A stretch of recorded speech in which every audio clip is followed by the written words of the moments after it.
बिस्मिल्लाहिर्रहमानिर्रहीम। अस्सलाम वालेकुम students. I am Mohammad Fuad Malik और आज का हमारा आर्टिकल है रेजोनेंस। तो आइए देखते हैं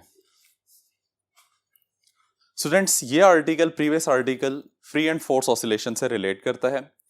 प्रीवियस आर्टिकल में हमने डिस्क्राइब किया था कि एक ऑसिलेटिंग सिस्टम के ऊपर एक्सटर्नल फोर्स ना लग रही हो तो उसको हम फ्री ऑसिलेशन का नाम देते हैं, और अगर सिस्टम के ऊपर एक्सटर्नल फोर्स लग रही हो तो हम उसे फोर्स ऑसिलेशन का नाम देते हैं। तो स्टूडेंट्स, ये रेजोनेंस जो है ये in the presence of external force perform की जाती है, तो इस वजह से हम इसको लिख सकते हैं कि ये फोर्स ऑसिलेशन की टाइप है। ठीक है, तो पॉइंट नंबर 1 आ जाएगा, it is type of forced oscillation.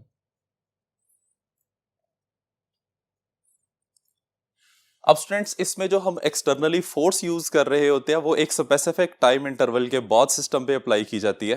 तो इसके लिए हम लिख सकते हैं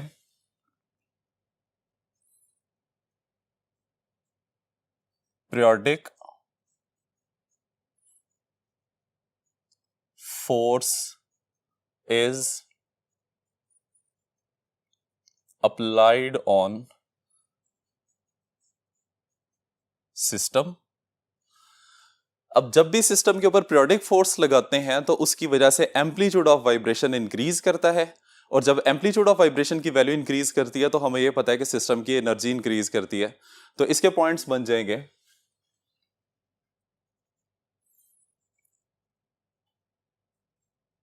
एम्पलीट्यूड ऑफ वाइब्रेशन इंक्रीजेस, और number 4 at resonance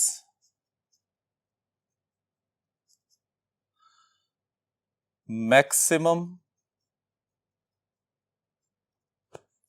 energy is absorbed by system, और इसको हम डिस्क्राइब कर सकते हैं E इज इक्वल टू 1/2 के एक्स नॉट स्क्वायर, जहां पे स्टूडेंट्स हमें ये बात पता है कि एक्स नॉट एम्पलीट्यूड को रिप्रेजेंट कर रहे हैं। अब जैसे ही एम्पलीट्यूड की वैल्यू इंक्रीज करती जाएगी तो कॉरेस्पॉन्डिंग एनर्जी की वैल्यू भी इंक्रीज करेगी, और इसको हम लिख सकते हैं E is directly proportional to X not square. ठीक है, आइए स्टूडेंट्स, अब हम एक एग्जाम्पल को स्टडी करते हैं जिसमें आपने ये चारों पॉइंट्स जो है इनको जहन में रखना है। ठीक है स्टूडेंट्स, ये हमारे पास एक सिंपल पेंडुलम है जो कि इनिशियली रेस्ट पोजीशन में है। हम इसके ऊपर एक्सटर्नल फोर्स अप्लाई करते हैं और इसको इसकी एक्सट्रीम पोजीशन के ऊपर ले जाते हैं। ठीक है, एक्सट्रीम पोजीशन के ऊपर जाने के बाद जैसे ही हम सिस्टम को रिलीज करेंगे तो ये ऑसिलेट करना शुरू कर देता है। आपने जैसे ही पेंडुलम अपनी एक वाइब्रेशन कंप्लीट करता है, आपने इसके ऊपर दोबारा से एक्सटर्नल फोर्स लगा देनी है। ठीक है, फिर जब ये अपनी दूसरी वाइब्रेशन कंप्लीट करेगा फिर आप इसके ऊपर फोर्स अप्लाई कर देंगे। अब एक वाइब्रेशन के कंप्लीट होने के लिए जो टाइम लगता है उसको हम क्या नाम देते हैं? टाइम पीरियड का नाम देते हैं। अब स्टूडेंट्स, अगर फोर्स को आप टाइम पीरियड इंटरवल गुजरने के बाद अप्लाई करते हैं तो ये एक पीरियोडिक फोर्स बन जाती है, जिस तरह से हमने डिस्क्राइब किया हुआ है। ठीक है, तो पॉइंट नंबर 1 क्लियर हो जाता है कि सिस्टम के ऊपर एक फोर्स लग रही है तो ये फोर्स ऑसिलेशन बन जाएगी। लगने वाली फोर्स एक स्पेसिफिक टाइम इंटरवल्स के बाद अप्लाई की जाती है, तो इस वजह से ये पीरियोडिक फोर्स बन जाएगी। और स्टूडेंट्स, इसके बाद देखें कि जैसे आप बार बार फोर्स इसके ऊपर अप्लाई करते हैं टाइम पीरियड इंटरवल गुजरने के बाद, तो amplitude of vibration continuously increase करता जा रहा है। तो यहां से इसका थर्ड पॉइंट भी क्लियर हो जाता है, और एम्पलीट्यूड इंक्रीज होने की वजह से सिस्टम की एनर्जी भी इंक्रीज होती है। तो ये बात हमें यहां से क्लियर हो जाती है। स्टूडेंट्स, हम रेजोनेंस को फिर इस तरह से डिस्क्राइब कर सकते हैं कि रेजोनेंस एक ऐसा फिनोमिनन है जिसमें एम्पलीट्यूड ऑफ वाइब्रेशन इंक्रीज करता है। कब इंक्रीज करता है? सिस्टम में नंबर ऑफ वाइब्रेशंस सिस्टम पे लगने वाली एक्सटर्नल फोर्स की नंबर ऑफ एप्लीकेशन के इक्वल आ जाए। इसको स्टूडेंट्स हम जरा मैथमेटिकली डिस्क्राइब करते हैं।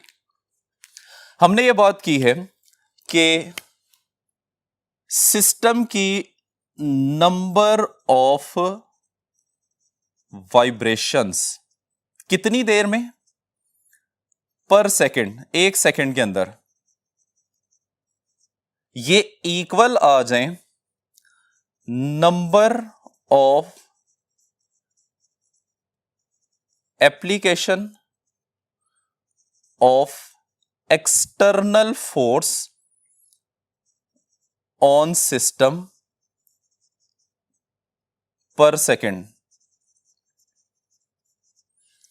जब ये दोनों वैल्यूज आपस में इक्वल आएंगी, सिस्टम का एम्पलीट्यूड इंक्रीज करेगा और हम कहते हैं कि रेजोनेंस का फिनोमेनन परफॉर्म किया जाता है।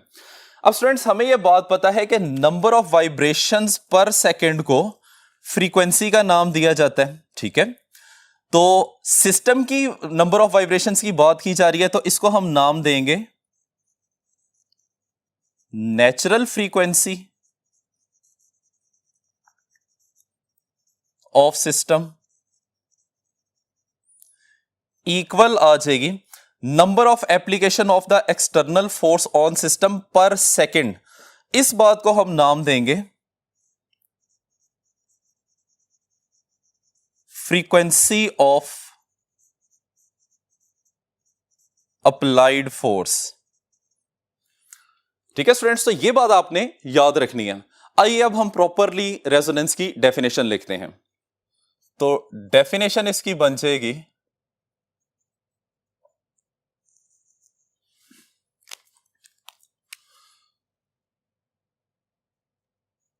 the phenomenon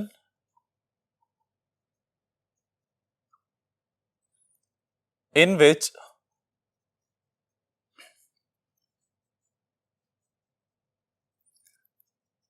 amplitude of vibration increases when frequency of applied force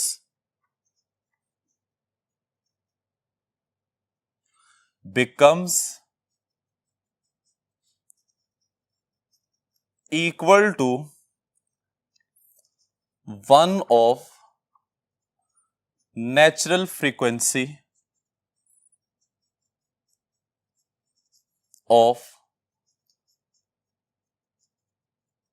harmonic oscillator। ठीक है स्टूडेंट्स, तो ये इसकी डेफिनेशन बन जाएगी। रेजोनेंस वो फिनोमेनन है जिसमें एम्पलीट्यूड ऑफ वाइब्रेशन इंक्रीज करता है। कब इंक्रीज करता है? जब ये कंडीशन सेटिस्फाई होती है। क्या कंडीशन है? कि जब frequency of applied force equal आ जाए सिस्टम की किसी एक नेचुरल फ्रीक्वेंसी के। अब किसी एक नेचुरल फ्रीक्वेंसी से मुराद ये है कि आप मल्टीपल ऑफ फ्रीक्वेंसीज जो है वो ले लें, 1 टाइम्स हो, 2 टाइम्स हो, 3 टाइम्स हो, तो उसके किसी वैल्यू के इक्वल आ जाए, तो इस सिचुएशन में रेजोनेंस परफॉर्म होती है। ठीक है, अब स्टूडेंट्स इसको हम एक और एग्जांपल से डिस्क्राइब करते हैं। स्टूडेंट्स, ये हमारे पास एक रॉड AB है जिसको हमने रिजिड सपोर्ट के साथ सस्पेंड किया हुआ है with the help of 2 strings S1 and S2। अब रॉड AB के साथ हमने 3 पेयर्स जो है पेंडुलम के अटैच किए हुए हैं, जिसमें A प्राइम की लेंथ सेम है, टाइम पीरियड सेम है, फ्रीक्वेंसी सेम है, B और B प्राइम आइडेंटिकल पेंडुलम्स हैं और C प्राइम पेंडुलम आइडेंटिकल हैं। हम क्या करते हैं, इसमें C पेंडुलम को उसकी मीन पोजीशन से साइडवेज डिस्प्लेस करते हैं। तो स्टूडेंट C पेंडुलम ऑसिलेट करना शुरू कर देगा और इसकी ऑसिलेशन की वजह से डिस्टरबेंस रॉड AB में शिफ्ट होना शुरू हो जाएगी। अब थ्रू द रॉड AB ये डिस्टरबेंस बाकी के तमाम pendulums A prime, B prime और C पेंडुलम में शिफ्ट होगी। अब आप देख सकते हैं कि सिर्फ वो पेंडुलम जिसकी फ्रीक्वेंसी, टाइम पीरियड और लेंथ C पेंडुलम जैसा था, वो लार्जर एम्पलीट्यूड से वाइब्रेट करना शुरू कर देगा। और वो कौन सा पेंडुलम है?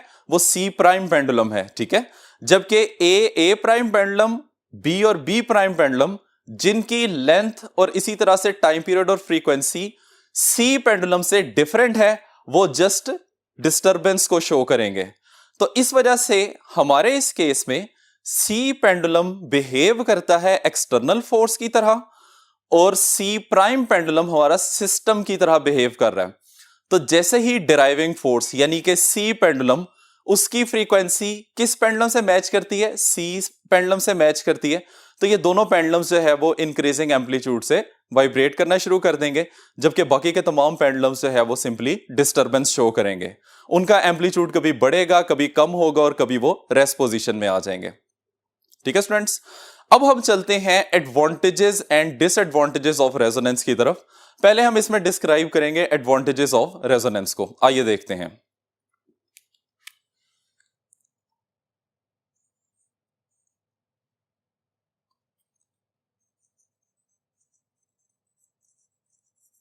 Advantages of resonance. स्टूडेंट्स, इसमें सबसे पहले हम बात करेंगे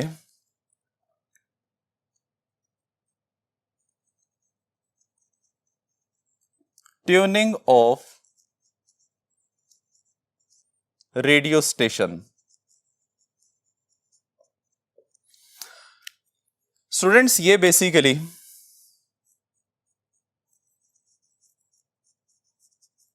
इलेक्ट्रिकल रेजोनेंस की एग्जांपल है।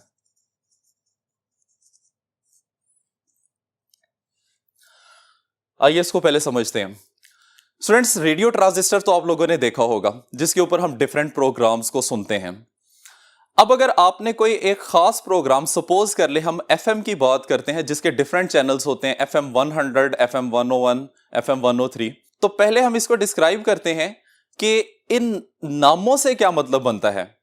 जब हम एफएम 100 की बात करते हैं तो इसमें 100 बेसिकली उस सिग्नल की फ्रीक्वेंसी को डिस्क्राइब कर रहा होता है, एफएम 100 मेगाहर्ट्ज फ्रीक्वेंसी। इसी तरीके से 101 सिग्नल जो है उसकी वैल्यू होती है 101 मेगाहर्ट्ज। ठीक है, इसी तरीके से बाकी तमाम चैनल्स की बात करते हैं। अब स्टूडेंट्स, एटमॉस्फेयर में ये तमाम सिग्नल बैक वक्त एग्जिस्ट करते हैं। अब सपोज कर लें कि ये तमाम सिग्नल्स रेडियो ट्रांजिस्टर के एरियल के साथ एक ही वक्त में इंपिंज कर रहे हैं, लेकिन स्टूडेंट्स हम क्या चाहते हैं कि हम एक वक्त में एफएम 101 को सुन सकें। तो उसके लिए हमें क्या करना पड़ेगा कि ट्रांजिस्टर रेडियो के अंदर जो इलेक्ट्रिकल सर्किट है उसकी फ्रीक्वेंसी को 101 मेगाहर्ट्ज के इक्वल करना पड़ेगा। अब ट्रांजिस्टर की फ्रीक्वेंसी को चेंज करने के लिए ट्रांजिस्टर रेडियो के ऊपर एक नॉब लगी होती है जिसको हम रोटेट करते हैं, और रोटेट करने की वजह से जैसे ही उसकी फ्रीक्वेंसी 101 मेगाहर्ट्ज के इक्वल आती है तो 101 मेगाहर्ट्ज का सिग्नल जो कि एटमॉस्फेयर में एग्जिस्ट करता है वो रेजोनेंस परफॉर्म करेगा, और रेजोनेंस की वजह से सिस्टम में एनर्जी एब्जॉर्ब होना शुरू हो जाएगी और हम पर्टिकुलरली वही एक स्टेशन सुन सकते हैं। इसी तरीके से अगर आपने 103 मेगाहर्ट्ज के प्रोग्राम को सुनना है तो हम रेडियो ट्रांजिस्टर की नॉब को रोटेट करेंगे और उसकी इंटरनल फ्रीक्वेंसी को 103 मेगाहर्ट्ज के इक्वल ले आएंगे। जैसे ही 103 मेगाहर्ट्ज के इक्वल फ्रीक्वेंसी बनेगी तो सिग्नल जो कि एटमॉस्फेयर में होता है वो एब्जॉर्ब होना शुरू हो जाएगा और उसके कॉरेस्पॉन्डिंग जो प्रोग्राम होता है उसको हम सुन सकते हैं। अब स्टूडेंट्स, नेक्स्ट एग्जांपल है that is heating of food in microwave oven. Students, ये एग्जांपल है इलेक्ट्रोमैग्नेटिक रेजोनेंस की। इसमें हम सबसे पहले बात करते हैं कि ओवन को माइक्रोवेव ओवन क्यों कहा जाता है।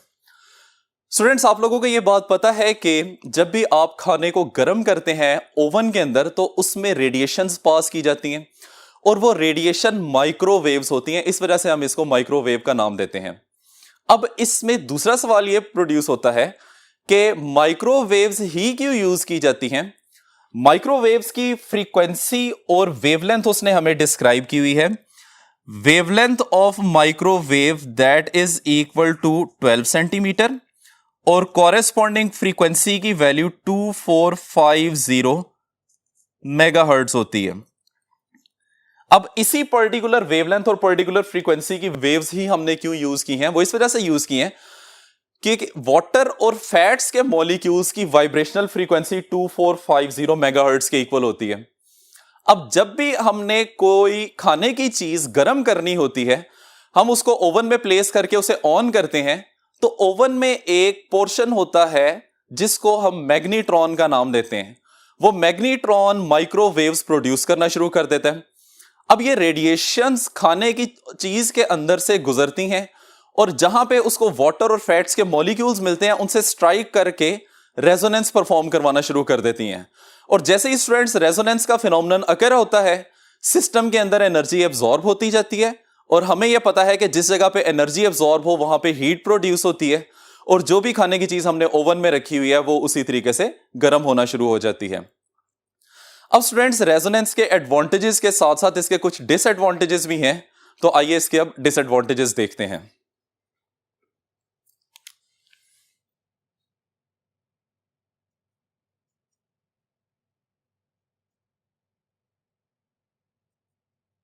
Disadvantages of resonance. इसमें सबसे पहले हम बात करेंगे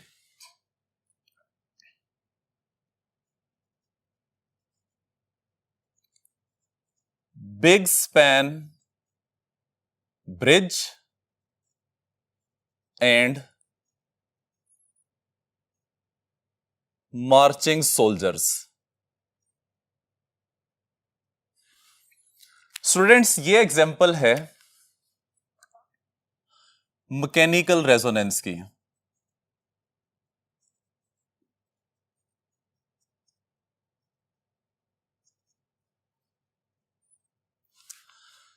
स्टूडेंट्स, इस एग्जाम्पल को समझने के लिए हम पहले ये बात पे गौर करते हैं कि हम जमीन पर किस तरह से चलते हैं। स्टूडेंट्स, आप लोगों ने थर्ड लॉ ऑफ मोशन में ये बात पढ़ी हुई है कि जब भी हम चलते हैं तो हम जमीन पे नीचे और पीछे की तरफ फोर्स लगाते हैं, जबकि जमीन हम पे ऊपर और आगे की तरफ फोर्स लगाती है, जिसकी वजह से हम मूव करते हैं। अब इस सारे सिनेरियो में आपने सिर्फ एक बात जहन में रखनी है कि चलते हुए हम जमीन पर फोर्स लगाते हैं। अब स्टूडेंट्स, इसी बात को हम अप्लाई करते हैं अपनी एग्जाम्पल के ऊपर। अब फर्ज कर ले कि हम मूव कर रहे हैं ऑन अ ब्रिज जिसका स्पैन बहुत ज्यादा लेंथी है, ठीक है। अब जब आप ब्रिज के ऊपर मूव करेंगे तो आपके हर एक स्टेप के साथ आप ब्रिज के ऊपर एक फोर्स लगा रहे हैं। अब हमारे स्टेप्स जब रेगुलर होते हैं तो इसका मतलब है कि लगने वाली फोर्स पीरियोडिक बन जाएगी, और जब आप किसी सिस्टम के ऊपर जो कि ऑसिलेट कर सकता है उसके ऊपर पीरियोडिक फोर्स अप्लाई करते हैं तो एम्पलीट्यूड ऑफ वाइब्रेशन इंक्रीज करता है। इसी तरीके से स्टूडेंट्स, यहां पे हमारे पास जो एग्जांपल हमने डिस्क्राइब करनी है that is big span bridge and the marching soldiers. अब फर्ज कर लें इसी एग्जांपल में जो हम डिस्क्राइब कर रहे हैं, इसमें आप एक पर्सन की जगह पे नंबर ऑफ सोल्जर्स को कंसीडर कर लें जो कि मार्च करते हुए एक ब्रिज से गुजर रहे हैं। अब आपको स्टूडेंट्स ये पता है कि मार्च करते हुए तमाम सोल्जर्स जो होते हैं वो अपना एक स्टेप एक ही वक्त में आगे रखते हैं और इक्वल टाइम इंटरवल के बाद अपना दूसरा स्टेप जो है वो आगे रखते हैं, जिसकी वजह से एक रिजल्टेंट पीरियोडिक फोर्स जनरेट होती है और रिजल्टेंट पीरियोडिक फोर्स की वैल्यू नंबर ऑफ सोल्जर्स ज्यादा होने की वजह से बहुत ज्यादा हो जाती है। अब अगर आप सिस्टम के ऊपर लार्जर फोर्स अप्लाई करते हैं तो एम्पलीट्यूड ऑफ वाइब्रेशन भी बहुत ज्यादा होगा, जिसकी वजह से ब्रिज के टूटने का खतरा होता है। यही वजह है कि जब भी सोल्जर्स ब्रिज से पास करते हैं तो उन्हें कहा जाता है कि आप मार्च ना करें, या बुक में इसको डिस्क्राइब किया हुआ है कि breaking their steps. Breaking their steps का मतलब यह है कि आपने मार्च नहीं करना, जिस तरह आप रेंडमली मूव करते हैं उस तरह से आपने मूव करना है। अब स्टूडेंट्स, रेंडमली मूव करने की वजह से क्या होता है, रेंडमली मूव करने की वजह से एक रिजल्टेंट पीरियोडिक फोर्स जनरेट नहीं होती, और जब रिजल्टेंट पीरियोडिक फोर्स जनरेट नहीं होती तो एम्पलीट्यूड की वैल्यू इंक्रीज नहीं करती। अब हम चलते हैं साइड इंफॉर्मेशन की तरफ जो कि उसने डिस्क्राइब की हुई है कोलैप्स ऑफ टॉकोमा ब्रिज।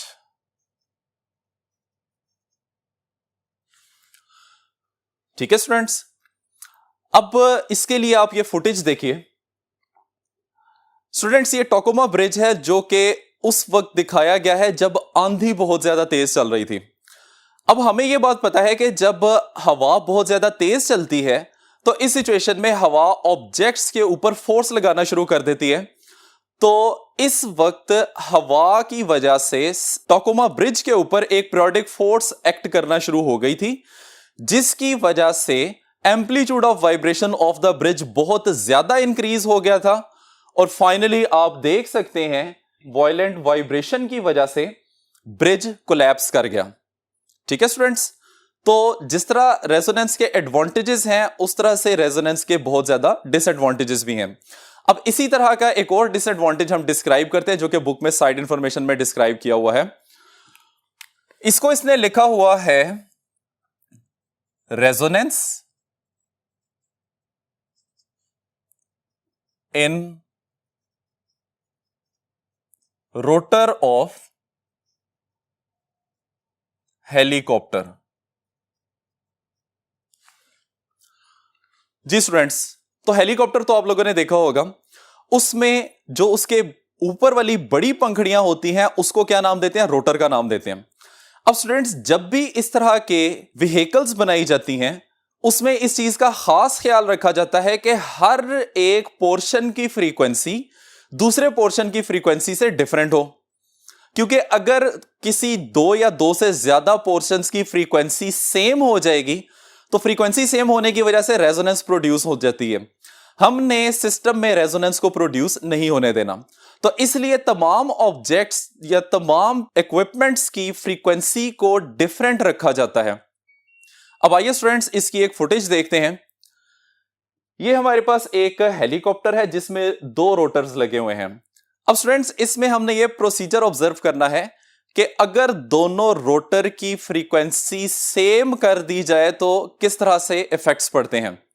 तो देखें, ये स्टार्ट होके अपनी स्पीड गेन कर रहे हैं और आहिस्ता आहिस्ता जैसे ही इनकी फ्रीक्वेंसी आपस में मैच करती है तो रोटर जो है वो क्या होना शुरू करता है? ऑसिलेट करना शुरू करता है और फाइनली रोटर जो है वो ब्रेक हो जाता है। अब आप इसकी साइड व्यू भी देख सकते हैं कि किस तरीके से इसमें डिस्टरबेंस क्रिएट होती है। तो स्टूडेंट्स, ये है आज का हमारा लेक्चर। उम्मीद की जाती है कि आपको सब कुछ समझ आ गया होगा। इजाजत चाहते हैं।